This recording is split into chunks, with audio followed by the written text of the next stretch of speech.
Hey everyone, welcome to another episode of Ask Matt, the real estate show.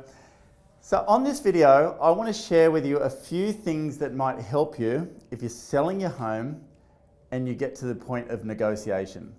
So how do I negotiate if I'm an owner? Well, there's a couple of things to consider here. So the first thing is you rely on your agent for information. So you can only make decisions based on what your agent gives you. So you've got to make sure you have a great agent, someone who understands the negotiation process, which I've done on other videos. So that's one thing.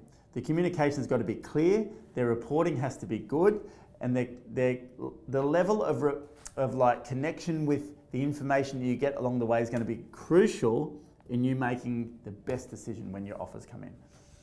So let's say you've got a buyer on your house and they've put forward an offer. It's exciting. It's like, okay, great. This is the part we want to be. Here's some things to consider. So first, this is what I would like to know before I responded with a counteroffer or even got into the negotiation process. First of all, what type of buyer are they? You need to know what sort of buyer they are. Do they really like your home? Are they in love with your property? Your agent will be able to tell you this. You'll be able to see this because did they come on one day and offer on the next day? Or have they been there 3 or 4 times and come back regularly and then made an offer? That's a buyer that really likes your home.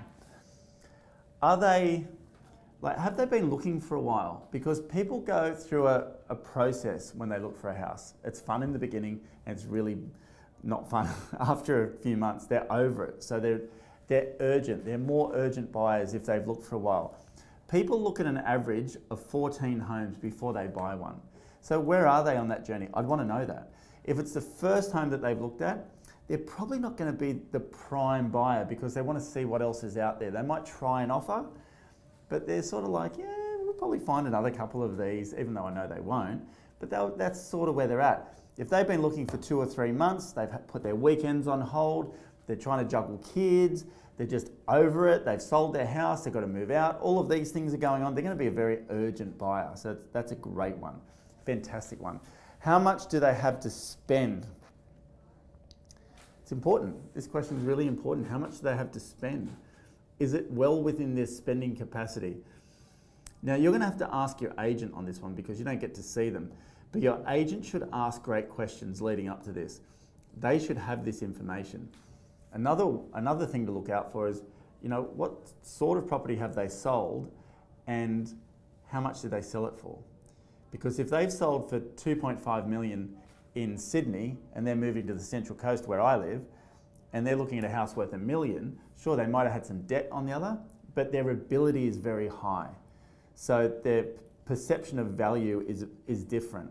They should be able to pay a really strong price for your home if they love it, if they're urgent and they really want to be there. Another thing to consider is what's their reasons for buying there?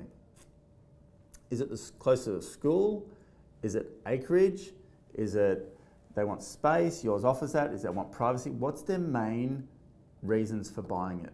Because if your property ticks a lot of their boxes, they're going to be highly emotional.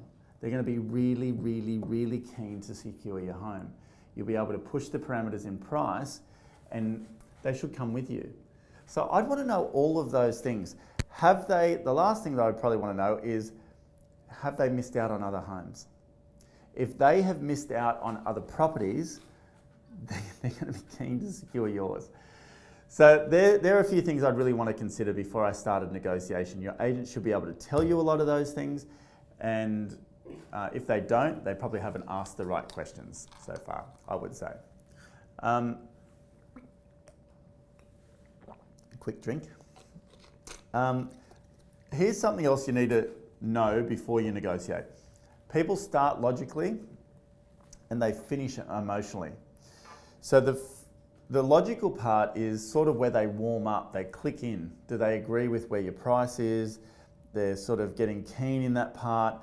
And the emotional part is where they pay the highest amount. So is the buyer really emotional about your home or are they looking at it logically?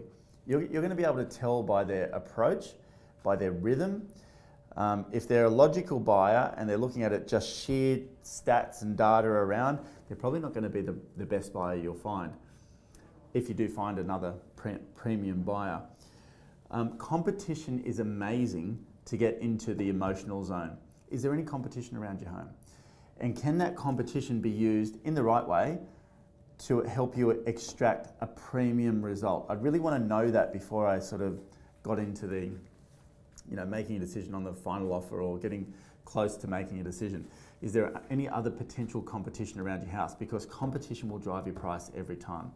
I'd want my agent to know, I'd really want to understand where all the other buyers are. Is there any other potential interest around your home? Is there anybody not being included in the process? Because that competition will take it into the emotional zone. When people are in the emotional zone, they'll spend 5 to 20% more than they first thought they were going to spend on a house. So I'd want to know about that to see how far into that can you get. Last thing I want to share with you is time. So you've got to be smart with time in a negotiation. Some people, and it's really the personality of the buyer that you need to look at. So some people move quick, like I'm one of those people. I want to sort of wrap it up quickly. So is it that type of buyer? Are they moving quick? So if they've looked at the house, they've looked at it again, they put an offer in, they keep that rhythm going. Rhythm's very important. Or are they a slow burn? Are they someone that looked at the house, really taken their time, come back a few days or a week later, second inspection, very analytical, slow moving type of person? Because your negotiation needs to be geared around their personality as well to keep them enthused and engaged. If you go back too quickly and it's a slow moving person, they might just do nothing. And you've sort of missed that opportunity for them to emotionally engage more. So it is about keeping the buyer really engaged during the negotiation process. Sometimes owners get an offer off a fast moving person and they say, oh, can I get back to you in a few days? You might lose them.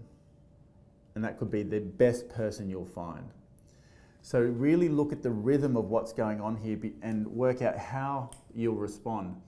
Because if you respond in a way that matches the buyer, they'll keep coming with you to a point where you'll establish a price that's hopefully at or beyond your expectation. It'd be fantastic to get beyond your expectation. And if you move with it right and keep that rhythm going and that momentum flowing in a way that matches the whole process, you potentially will do that. But if you take too long, you could disconnect the process altogether. If you go too quick with a slower person, they might back away a little bit. But sometimes time is needed just to let the process bubble a bit. And it might even be hours, or it could be a day, but you've got to help, your agent needs to help you read that. What is the appropriate time to respond to this offer? Hopefully your agent can guide you through that. So there's some tips to look for if you're going to negotiate on your own house. If you've got any questions around this, I'd love to help you with them. Just write it in the comments section underneath and I'll answer as many as I can. Thanks for tuning in. Look forward to seeing you in the next video.